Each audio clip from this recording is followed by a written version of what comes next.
You mentioned 2025. Why don't we kind of plan ahead for that evolution? I mean, what's a new, amazing, shiny toy, just around the corner, you think? So there are a lot of tools actually in HR space today that weren't there. For example, when Google introduced OKR tools, okay, they are kind of an organization tools, but they're not extensively used, or not every company in the world knows about it, right? Still, like, it was released maybe in 2000 or maybe before. I don't know the exact time, but still, like, I came to know about this technology 3 years ago, honestly, or the process they build about this OKR. Okay, so there is still awareness required, right?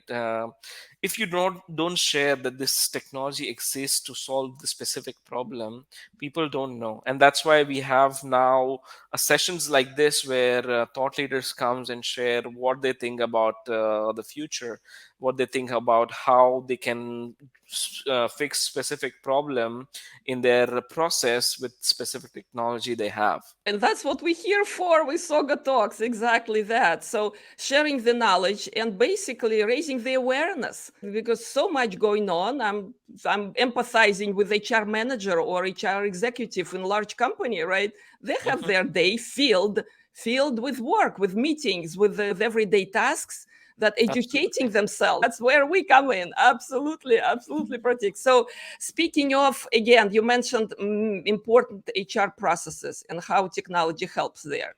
I still want to emphasize these are all highly, highly sensitive areas, and we all remember through our work career, right, how it went with particular company. Okay, you mentioned the reputation of the company. What HR leaders should do today, you think, to jump on that wagon and to take advantage of HR tech available? So, what I personally feel, hiring is important, the first part of the funnel, but the major part of the funnel is making sure that you have that employer branding and employer engagement.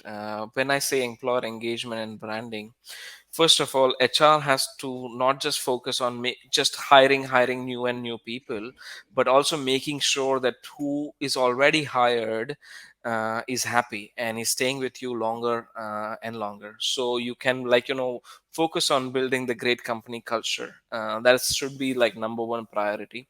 Let me give you an example. Okay, in today's world, I see a lot of companies or startup who raise bigger investment rounds.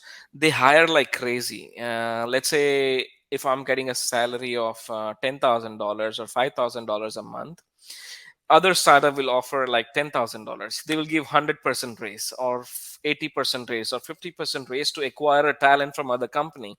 Okay, now think about, if the same company who that person is working for, and if that person is doing amazing job, why can't company give like at least 20% raise, so that before even he asks for a raise, okay, before he thinks of switching the company, that makes employee feel appreciated, and that will create a loyal employee, and he won't even think of like 40-50% raise if you gave him in advance, right?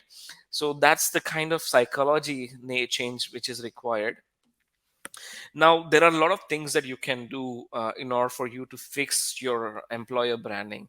So LinkedIn is the biggest place, I would say, that you should focus on, because anything which you are going to do or you're doing exists on LinkedIn. Majority of the hiring, majority of the employer branding, or sales or marketing, or anything which you do in your business is done through LinkedIn today. And you need to make sure your reputation on LinkedIn is like, par excellence. Okay, when somebody lands on your company page, they should have say, wow, I want to work here. That's the kind of feeling you have to create. So you can start with, like, testimonials of your current employees. You have to do like once a week. leveraging this community, this network of individuals who are looking for a job. They need to feel that people have an amazing work life balance in this company that will attract newer talent without you having to spend more and more energy on hiring new talent. People will actually want to work with you. That's the kind of branding you want to create. Now, when I say about branding, it's equally important to have that work life balance. There are a lot of tools available today. Companies are much more adaptable towards work life balance. Hybrid models have came into place after the COVID kick in. I think technology is a great thing, where each and every part of the funnel has specific technology that you can have, right? um, One of the important factor about having something which is important, in my opinion, as in a company or a startup, is ATS platform, right? ATS platform, uh, let's say for example, you are in a company which is hiring for 10 different positions. So you might receive 1,000 applicants in a 1 month. Okay, how do you treat that data? Okay, not everyone you will hire, right? Almost you will hire 10 people out of 1,000. That's 1%, or maybe not even 1%, 0.01%. Okay. uh, Now, all of these people who are not hired, how you are treating them, this is important. Technology can help them get proper answer and response from HR. Usually what happens, or what was happening in the past, they were not hearing back from HR, right? They applied for a job, at least say yes, no, what it is, right? If they took an interview, they don't get back to them, right? It's so unprofessional. So this technology can automate this for you, right?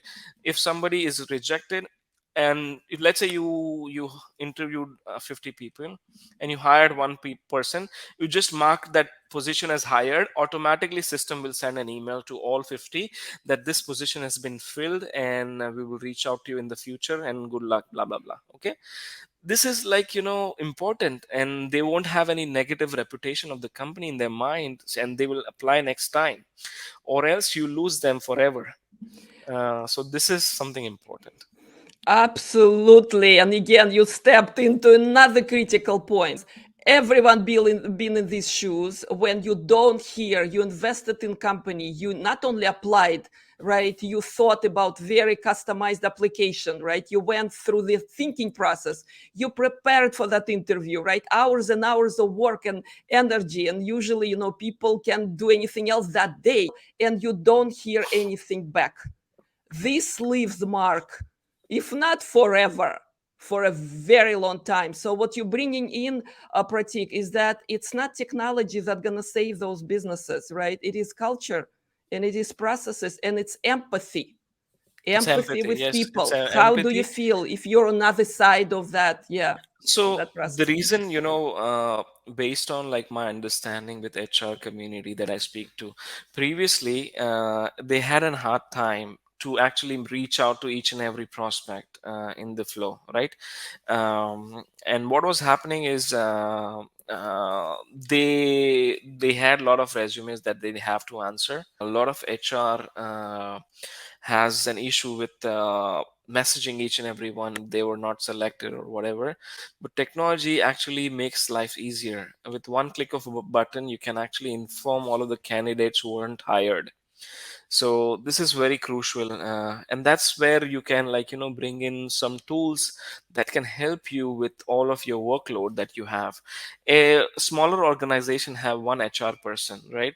They have to handle all of the hiring, firing, company culture and everything. How do that one person will manage a team of 50, right? So this small changes and tools and processes helps you build a better culture, a better organization, and eventually it will give you a better success.